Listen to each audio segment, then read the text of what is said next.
బయట నుంచి తీసుకున్న బుద్ధి కొవ్వొత్తి లాంటిది, వెలుగు కనిపించవచ్చు. కానీ జపం ద్వారా తీసుకున్న బుద్ధి సూర్యుడు లాంటిది, నిరంతరం ఉంటుంది అనమాట. అందుకే మీరు ఎక్కువ జపం ద్వారా బుద్ధిని స్వీకరించండి, అది స్వచ్ఛమైన బుద్ధి. జపాన్ని మీరు సంకీర్తనలా ఉత్సాహంగా చేసుకోవాలి. నృత్యం చేసినప్పుడు ఎంత ఉత్సాహంలో భగవంతుని ఎట్లా చూడాలని మనం ప్రాక్టీస్ చేస్తున్నాం. భక్తి అంటే ప్రాక్టీస్ ఏదో విని వెళ్ళిపోవడం కాదు. The real practice is see the Krishna in everyone heart అనమాట. మీకు భాగవతంలో కూడా 3వ స్కందంలో కపిల భగవానుడు వాళ్ళ అమ్మగారితో ఇది చెప్తారనమాట. ఎవరైతే అందరిలో నన్ను చూస్తారో అది నాకు ఎంతో ఆనందాన్ని ఇస్తుంది. నన్ను మర్చిపోయి ఎవరిని చూడకండి, ఎవరినైనా చూసినప్పుడు ఆ వ్యక్తిని చూడకండి, ఆ వ్యక్తితో పాటు నేను కూడా ఉన్నాను ఆయనలో. కాబట్టి నన్ను మర్చిపోయి వ్యక్తిని చూస్తే దోషంగా మారుతుంది, భగవంతుని మర్చిపోయి వ్యక్తిని చూస్తే దూషం.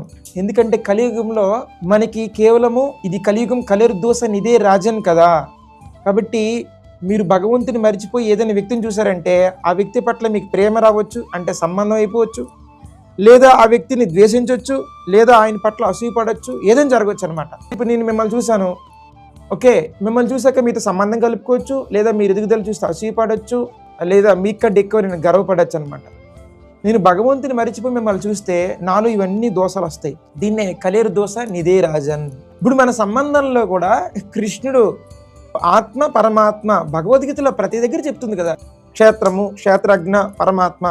సో భగవద్గీతలో మొత్తం కృష్ణ చెప్పినప్పటికీ డైలీ లైఫ్లో మనం మర్చిపోతున్నాం. సో కృష్ణ ఉన్నారు, ఆత్మ ఉంది, శరీరం, ఈ విధంగా మనం చూడట్లే. కాకపోతే మనం భక్తి ఎలా చేస్తాం? భక్తి చేయడం అంటే ఏంటి? అందరిలో కృష్ణుని చూడడమే నిజమైన భక్తి. 3.29.22 and 24. One who worship the deity of Godhead in the temple but does not know that Supreme Lord as a Paramatma is seated in every living entity heart must be ignorant. One who offer obedience to his asses. Even a person worship me with proper rituals. అంటే భగవంతుడికి మీరు మంచి పూజలు చేయొచ్చు, మంచి పారాఫెర్నిలియా, బంగారు వజ్ర కిరీటాలు కూడా పెట్టొచ్చు. If is ignorant of my presence.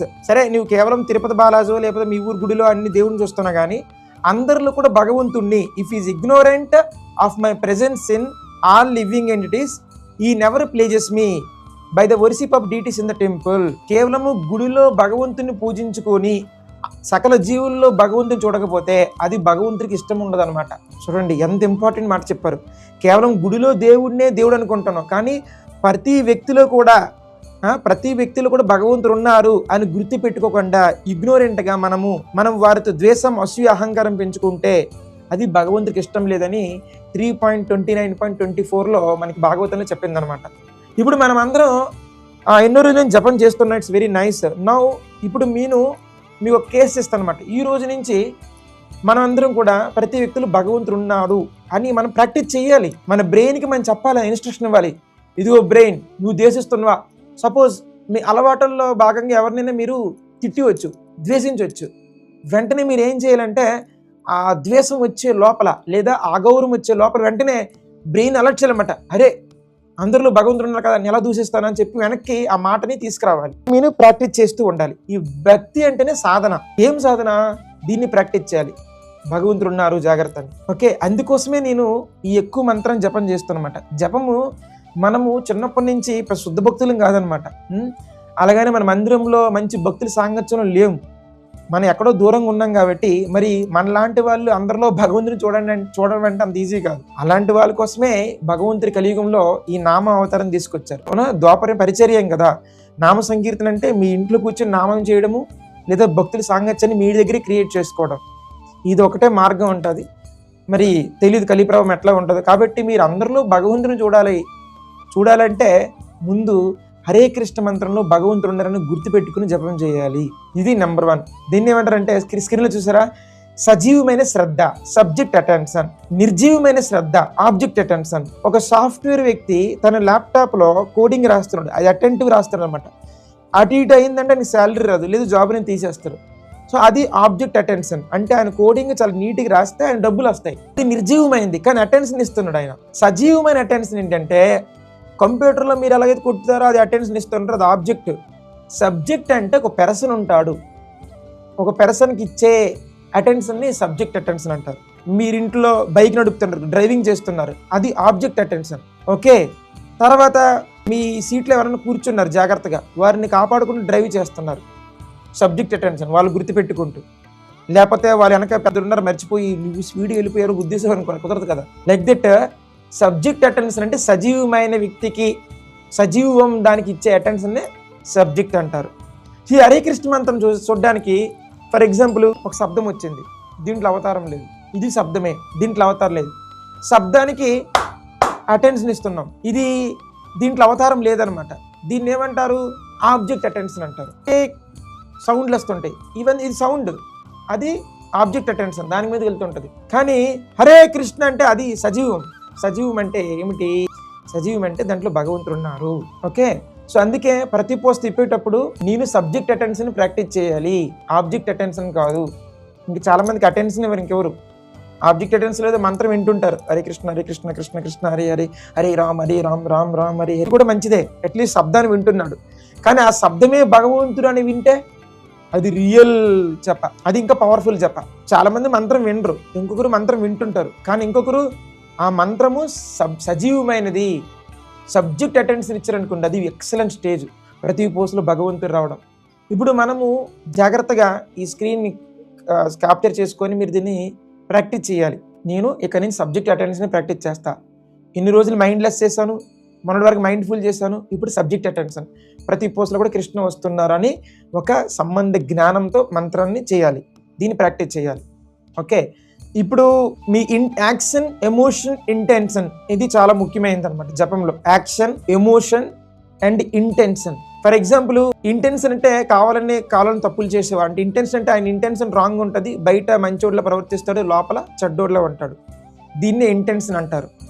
Emotions అంటే అడిక్షన్ అయిపోవడం ఆ వ్యక్తికి, చర్య అంటే ఆయనతో డీలింగ్ అనమాట. ఇప్పుడు మైండ్ఫుల్ చెప్పాను కదా, మంత్రం చెప్పడం వినడం అంతే. స్పిరిట్ఫుల్ అంటే ఏంటి? దాంట్లో భగవంతుడు ఉన్నారని తెలుసుకొని ఉత్సాహంగా చేయడం. మైండ్ఫుల్ అంటే ఆబ్జెక్ట్ అటెన్షన్ అంటే కేవలము శబ్దమే, ఆ శబ్దం భగవంతుడు అని తెలియదు అనమాట, వింటాడు అంతే. ఓకే, ఆ శబ్దం భగవంతుడు అని తెలిసిందనుకోండి, అది ఉత్సాహంగా చేస్తాడు. సో మైండ్ఫుల్ ఏం చేయాలంటే తప్పులు లేకుండా స్పష్టంగా చెప్పాలి, హరే కృష్ణ కృష్ణ కృష్ణ హరే హరే, హరే రామ రామ రామ హరే హరే హరే, 16 పదాలు స్పష్టంగా. ఇదొక్కటే కదనమాట, దీన్ని ఇంకా వెళ్ళాలి, చెప్పడం వేరు 16 పదాలు. ఇప్పుడు స్పిరిట్ఫుల్లో ఉత్సాహాన్ని యాడ్ చేయాలి. కృష్ణ వస్తున్నారు, హరే కృష్ణ కృష్ణ కృష్ణ హరే హరే, హరే రామ్ రామ్ రామ్ హరే హరే. సోల్ఫుల్ కృష్ణుడి శరణగతి, జీవితం నీకే కృష్ణ ఓ మంత్రమా. జస్ట్ మీరు జపం చేసేటప్పుడు ఈ టేబుల్ మీ ముందుంటే చాలు, మీ జపం క్వాలిటీ పెరిగిపోద్ది. మీరేం చేయని అవసరం లేదు. చెప్పాలంటే అన్ని రకాల క్యూ కార్డులు అవసరం లేదు, ఒక్క క్యూ కార్డ్, ఇది ఒక్క చార్ట్ అలా పెట్టుకుని చేసుకుని చాలు. నేను మైండ్ఫుల్ కంటే స్పిరిట్ఫుల్ చేయాలి, హరే కృష్ణ ఆనందంగా చేస్తున్నానా లేదా. అండ్ మైండ్ఫుల్లో కర్తవ్యం ఖచ్చితంగా చేయాలి, ఎందుకంటే నేను మాయ నుంచి బయటపడాలి, మా గురువు చేయమన్నారు, లేదు దీన్ని కర్తవ్య భావం అనమాట. మా గురువు వినమన్నారు, మాయ నుంచి బయటపడాలి, నన్ను నేను ఉద్ధరించుకోవాలి, నా కర్మలు తీసుకోవాలి, ఇది కర్తవ్య భావన. రెస్పాన్సిబిలిటీగా మైండ్ఫుల్గా చేస్తుంటాం, చెప్పింది వింటాం. దాంట్లో భగవంతుడు ఉన్నాడా లేదా మనకు తెలియదు అంతే. మా డాక్టర్ గారు చెప్పారు మందు వేసుకోమని అంతే, దాంట్లో ఏమేమి కలిపారు ఏంటి పని చేస్తుంది అవసరం లే. సింపుల్లీ అది కూడా మంచిదే కదా, మందులు వేసుకుంటండి అట్లీస్ట్. ఇంకొక వ్యక్తి అసలు జపమే వినడంలా, ఆయన పరిస్థితి పక్కన పెట్టండి. ఇక్కడ మైండ్ఫుల్ ఏంటంటే మా డాక్టర్ గారు మందులు వేసుకోమన్నారు అంతే, ఇది కర్తవ్య భావన. స్పిరిట్ఫుల్ ఉత్సాహంగా అనమాట, ఉత్సాహంగా భావోద్వేగం, ఆ ఎమోషన్ వచ్చేస్తుంటది అనమాట. ఇప్పుడు భక్త రామదాస్ ఎంతో రుచారు, అదే నాకు సంకీర్తన ఉత్సాహం. ఎందుకు? జపం కంటే సంకీర్తన చాలా శక్తివంతమైంది. జపం సంకీర్తన అంటేనే స్పిరిట్ఫుల్, ఉత్సాహంగా ఉంటుంది. మీరు 16 మాలు జపం చేయడం ఇష్టమా లేకపోతే 1 గంట సంకీర్తన ఇష్టం అంటే సంకీర్తన ఉంచుకుంటారు, ఎందుకంటే సంకీర్తన స్పిరిట్ఫుల్గా యాక్ట్ అవుద్ది అనమాట. మరి అదే జపాన్ని మీరు స్పిరిట్ఫుల్గా చేశారనుకోండి, జపము సంకీర్తన ఉండి ఈక్వెల్లే. ఒకరేమో గుడిలో 10 గంటలు సంకీర్తన చేస్తారు, అదే 10 గంటలు మీరు స్పిరిట్ఫుల్గా చేశారనుకోండి, జపము సంకీర్తన సేమ్ బెనిఫిట్స్. అందుకే జపాన్ని మీరు సంకీర్తనలా ఉత్సాహంగా చేసుకోవాలి. నృత్యం చేసినప్పుడు ఎంత ఉత్సాహంగా ఉంటారో జపం చేసినప్పుడు కూడా అంతే ఉత్సాహంగా ఉండాలి. సో జపానికి సంకీర్తనకి మిస్ మ్యాచ్ అవుతుందంటే, సో ఇమీడియట్లీ మీరు స్పిరిట్ఫుల్ జప అంటే సబ్జెక్ట్ అటెన్షన్ అంటే సజీవం భగవంతుడు దాంట్లో ఉన్నారని ఆ యొక్క కాన్షియస్నెస్తో మీరు జపం. ఎమోషన్ ఇన్ సోల్ఫుల్ జపాలు ఎలాంటి ఎమోషను? కృతజ్ఞత, నా కోసం వస్తున్నవా Krishna, Hare Krishna Krishna Krishna Hare Hare, Hare Ram Ram Ram Hare Hare. It's like medicine అనమాట. మీరు ఎంతో బాధలతో ఉన్నారు, వరదల్లో ఉన్నారు, ఎవరో మీకు ఫుడ్ తీసుకొస్తున్నారు, అమ్మయ్య యుద్ధంలో ఇరికిపోయాం, మీరు మా కోసం ఫుడ్ తీసుకొచ్చారు, పులిహోర దద్దోజనం, ధన్యవాదాలు. అది సోల్ఫుల్ అనమాట. అంటే థ్యాంక్ యూ చెప్పడం, thank you is a soulful. ఉత్సాహంగా అయ్యో నాకు దద్దోజనం వచ్చిందే, అది ఉత్సాహం. రెస్పాన్సిబిలిటీ తీసుకోవడము, అలాగా పులిహోర తీసుకుంటారు. మరి ఎవరైనా మీకు ఎవరైనా హెల్ప్ చేయడానికి వచ్చినప్పుడు కర్తవ్యంగా అంటే ఏంటి? మైండ్ఫుల్లో తీసుకుంటారు అంతే. ఇంకొకడు ఉత్సాహం పడతాడు, నాకు ఆకలి తీరింది అని. ఇంకొకడు కృతజ్ఞత చెప్తాడనమాట. ఒక పులిహోర ప్యాకెట్ తీసుకునేవాడు ఆహారం వచ్చిందని ఉత్సాహం పడేవాడు, ఆహారం ఇచ్చారని చెప్పి కృతజ్ఞత చెప్పేవాడు. ముగ్గురు పులిహోర ప్యాకెట్లు తీసుకుంటున్నారు, కానీ ఎమోషన్స్ ఎట్లా ఉన్నాయి, మారే కదా. దిస్ ఇస్ ఎ జప అనమాట. మన ఆచార్యులు ఎంతో ఇచ్చారు, ఆ బుక్కులు చదువుకొని చెప్పాలి జనానికి, అది మన రెస్పాన్సిబిలిటీ. ఏం ఉద్దేశం, జపం శ్రద్ధగా చేయాలి. శ్రద్ధ 2 దాంట్లో భగవంతుని మెప్పించాలి. అమ్మో నేను ఈ ఎక్కువ జపం చేస్తే స్వామివారు ఆనందిస్తారు అని మెప్పించుకుంటూ చేయాలి.